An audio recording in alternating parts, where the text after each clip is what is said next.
Bismillahirrahmanirrahim. Alhamdulillah wassalatu wassalamu ala Rasulillah Sayyidina Muhammad ibn Abdullah wa ala alihi wa sahbihi wa man wala wa ba'du. Teman-teman sekalian, para pemirsa dimanapun Anda berada, yang semoga selalu dirahmati dan disayangi oleh Allah Subhanahu wa taala. Masjid ini merupakan salah satu sentral dakwah, sentral ibadat, pusat kegiatan keagamaan. Sehingga pada saat Nabi SAW sampai di kota Madinah saat hijrah, maka berbarengan dengan dibangunkannya rumah untuk Nabi, bersama dengan itu pula Nabi membangun masjid, menunjukkan bahwa masjid merupakan asas ibadat, asas dakwah, dan fungsi utama dari masjid itu sendiri adalah bagaimana di masjid itu dilaksanakan sholat secara berjamaah. Saking pentingnya sholat berjamaah, dalam sejarah disebutkan bahwa Nabi tidak pernah mengerjakan atau tidak pernah ketinggalan sholat secara berjamaah. Nabi tidak pernah melakukan sholat secara sendiri-sendiri sampai akhir hayat beliau. Bahkan Allah Subhanahu wa taala juga menegaskan dan memberikan penjelasan kepada kita semuanya bahwa sholat berjamaah itu sangat-sangat penting sekali dan sangat-sangat besar keutamaannya, sehingga jangankan dalam kondisi yang aman, stabil, damai, bukan dalam peperangan, dalam keadaan takut, dalam keadaan peperangan sekalipun, Allah Subhanahu wa taala tetap menganjurkan Nabi dan para sahabatnya untuk melaksanakan sholat secara berjamaah. Ini disebutkan oleh Allah Subhanahu wa taala dalam firman-Nya, A'udzubillahi minasyaitonir rajim. Bismillahirrahmanirrahim. Wa idza kunta fihim fa aqamta lahumus salata falatakum ta'ifatun minhum.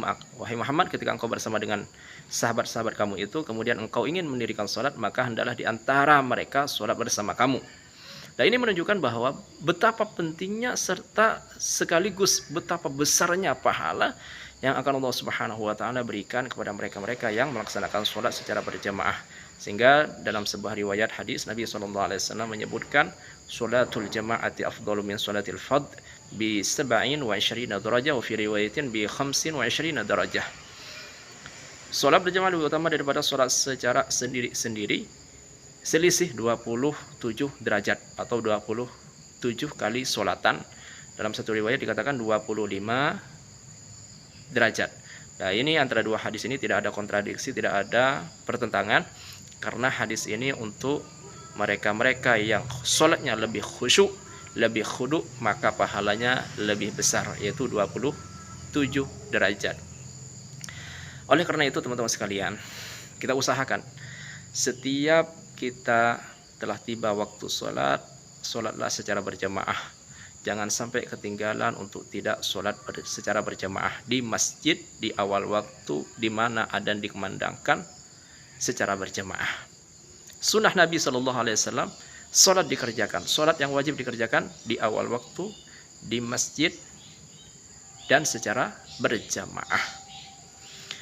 Oleh karena itu para ulama salaf terdahulu diceritakan ketika mereka itu ketinggalan dari melaksanakan sholat secara berjamaah.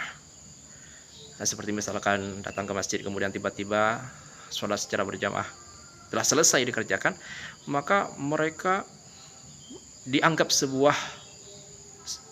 sebagai sebuah sesuatu yang sial, seperti terkena musibah yang luar biasa, seperti kematian.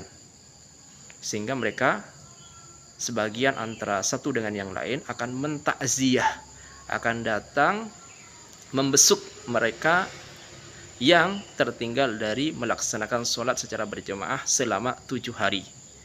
Jadi kalau seperti di Jawa ada tradisi tahlilan, ada 7 hari, maka ulama-ulama salaf itu mereka bertakziah selama 7 hari juga bagi mereka yang ketinggalan sholat secara berjamaah. Kalau mereka ketinggalan dari mendapatkan takbiratul ihram bersama dengan imam, maka akan ditakziah selama 3 hari. Ini betapa besarnya ruginya dan malangnya mereka yang tidak mendapatkan sholat secara berjamaah ataupun tidak mendapatkan takbiratul ihram bersama dengan imam, sehingga mereka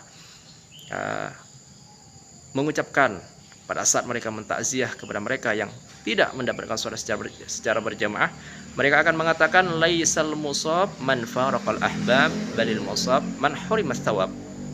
Orang yang sejatinya malang, sial, hakikatnya orang yang sial itu bukan mereka yang terpisah dengan apa yang dicintai, dengan keluarganya yang dicintai atau dengan hartanya yang ia cintai, bukan.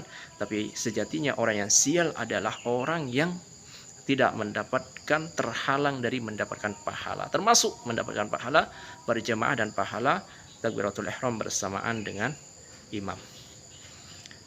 Kalau hukum masalah salat berjamaah dalam mazhab Syafi'i memang ada perbedaan pendapat di kalangan mereka. Cuman pendapat yang masyhur itu adalah sunnah muakkadah. Artinya memang sunnah yang sangat-sangat dikokohkan, sunnah yang tidak pernah ditinggalkan oleh Nabi Shallallahu Alaihi Wasallam. Oleh karena itu, ayo kita sama-sama mengingatkan diri kita sendiri dan ajak keluarga kita, teman-teman kita, saudara-saudara kita, tetangga-tetangga kita, dan semua umat Islam untuk selalu melaksanakan sholat secara berjamaah di awal waktu di masjid.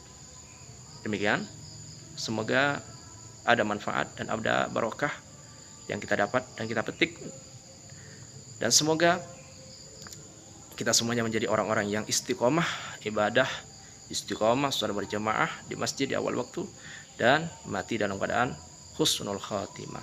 Demikian, wassalamualaikum warahmatullahi wabarakatuh.